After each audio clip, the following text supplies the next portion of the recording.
Hello everyone. Today we are going to go over the Ecorche of the hand, the muscles of the hand. I quickly blocked this in so we could get to the information quicker. When I started, I started with a trapezoid shape through here.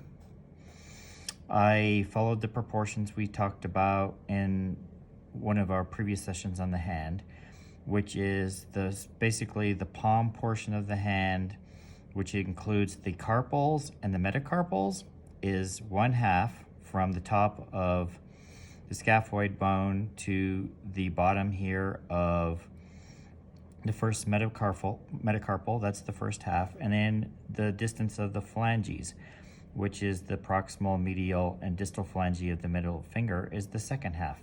So this is the top half, that's the bottom half. And this was the trapezoid shape, and I blocked it in very lightly in the beginning, and just to make sure I got all the proportions laid out correctly. And then at that point, I started adding in the anatomical structure. I started with the bones, and then very quickly began to add the muscle structure on top of the carpals and the metacarpals.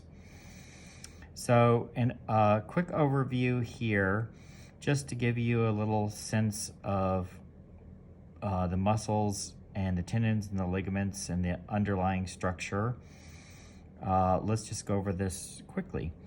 So first and foremost, we have, this is the tendinous portion here that comes in, and this is the tendinous portion to the palmaris longus.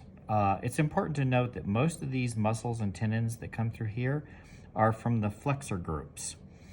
It's what flexes our hand and our lower extremity. And the next one here we have next to here, these are the flexor digitorum sublimis muscles and tendons. And these are important because these run through, and they'll actually come underneath the carpal ligament, and then they come down and they run all along our phalanges down to our distal phalange. So again, that's the flexor digitorum sublimis. These are the tendons and the muscle group, and they will come all the way through directly underneath this carpal ligament and run down to each one of our fingers. So that's a really kind of an important grouping there. Next, we have a little bit, we see the muscle coming in here. This is the flexor carpi ulnaris that comes down, connects to the tendinous portion, and it's going to connect here to our pisiform bone, and that is our little carpal that's raised up higher there. So that one is definitely a little bit more distinguishable. Most of the other carpal bones are hidden underneath the muscle groups, but this one is not. This one, you can actually feel it on the inside of your hand. It's the bony process that sticks up, and that's the pisiform bone. And that is the connection point here for the flexor carpi ulnaris. Then we get, so this is that, we talked just briefly about that carpal ligament, this carpal ligament that runs through here, and it's known as the transverse carpal ligament, and it connects here, runs all the way through, and it helps keep all these tendons and ligaments and so forth in place. Coming over here to this other side, we have the flexor pollicis longus that will come down through here. Then next to that, we have the flexor carpi radialis. This is the tendinous portion of the flexor carpi radialis. So we have the flexor carpi ulnaris on this side. We have the flexor carpi radialis on this side. The muscle comes in here and it connects to the tendinous portion and then runs through. We have another small little dorsal ligament that wraps around here, and that helps to keep the extensor pollicis brevis and the abductor pollicis longus, those tendons in place. These are these tendons here. These will come down and come across on the dorsal side of our thumb. Basically, the hand is made up of two major muscle groups. You don't necessarily see them as much from the dorsal view as you will from the palmar view or the anterior view. But these are the two main muscle groups that I like to think of the hand. We've got one grouping in here, we have another little grouping in here, and then underneath that is another grouping in here. So they're made up of several muscles. So right here on this very top portion is the opponens pollicis. The main large muscle in here, it's kind of a large almond-shaped muscle, is the abductor pollicis brevis. And then right beneath here, this little section that comes underneath here, that is the flexor pollicis brevis. So this is the abductor pollicis brevis. This is the flexor pollicis brevis. And they come in and they insert down in here. And then we have the tendinous portion here of the flexor pollicis. We have the tendinous portion there. And that is the flexor pollicis tendinous portion that runs right down through here and will connect onto our distal phalange. Underneath there, we have the abductor pollicis muscle, again, right through here. So we have this portion up here, we have this other portion underneath here, and then we have the interosseous muscle, which can be seen more from the top view and from the dorsal view or the lateral view. We only see a portion of it here, but this is an important muscle to keep in mind. If you leave this out, the hand will look very funny.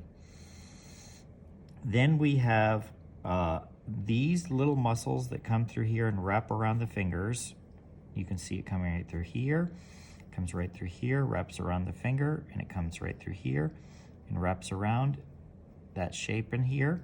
Long, thin, narrow muscles. These are the lumbricals.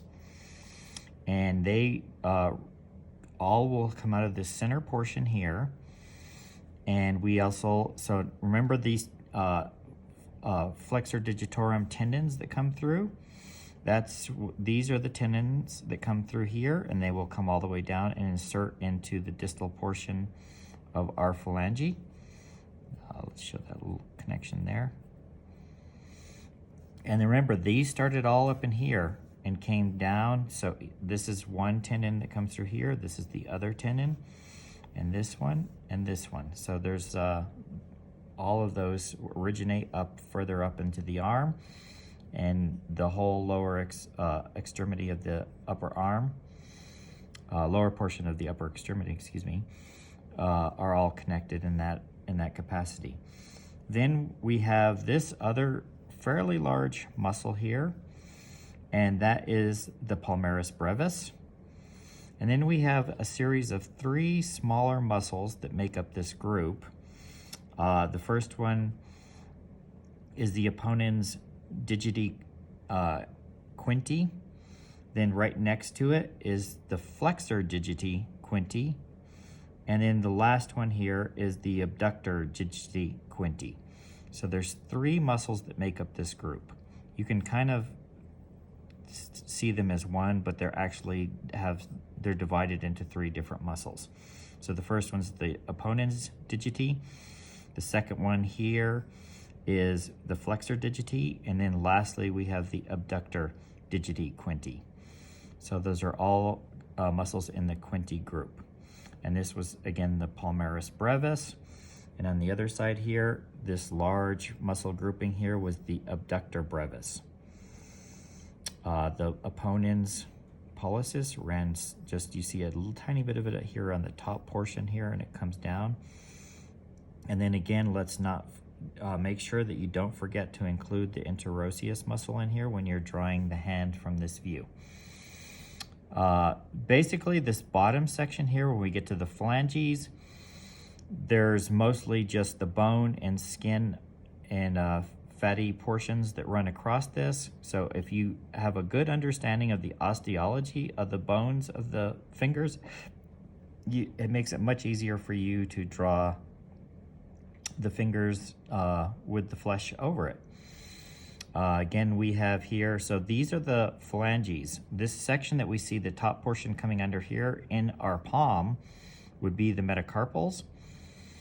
Right here, we have, this is the proximal phalange of digit number 2. This is the medial phalange, and this is the distal phalange. And again, this is digit number 2. This is, your middle finger is digit number 3, ring finger is digit number 4, pinky is digit number 5, and then the thumb is always digit number 1. Remember, the thumb does not have a medial phalange. It has the proximal and the distal. So here we got proximal on each of these fingers, then we have the medial on each of these fingers, and we have the distal in each of these fingers. So that kind of is the general overriding example of the muscles of the hand. Remember, I started here with a trapezoid shape, very light, because I don't want any of my initial underlying work to show through in the end. In the end, I want it to be as realistic and natural as possible.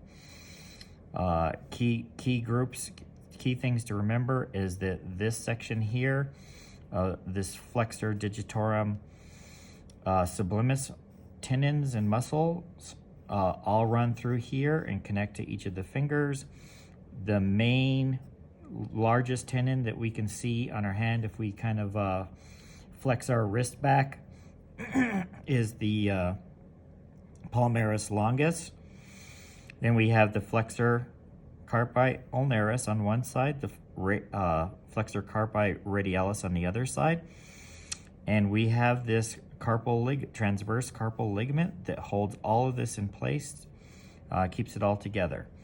Then on our thumb portion, the large muscle on our thumb portion here is the abductor pollicis brevis. The other large muscle on the other side is the palmaris brevis. And then we have the quinti muscles, quinti. And there was three different portions to that. There was the opponens, the flexor, and the abductor. And those were all digiti quinti muscles. And then these muscles that run along the inside here are the lumbricals. So that's the Ecorche of the hand. What I'll do now is I'll spend a little bit of time, I'll go ahead and fully shade this, and I'll do that in a time lapse so that you can get a sense of what it looks like when it's all shaded. So now I'll move on here to the time lapse.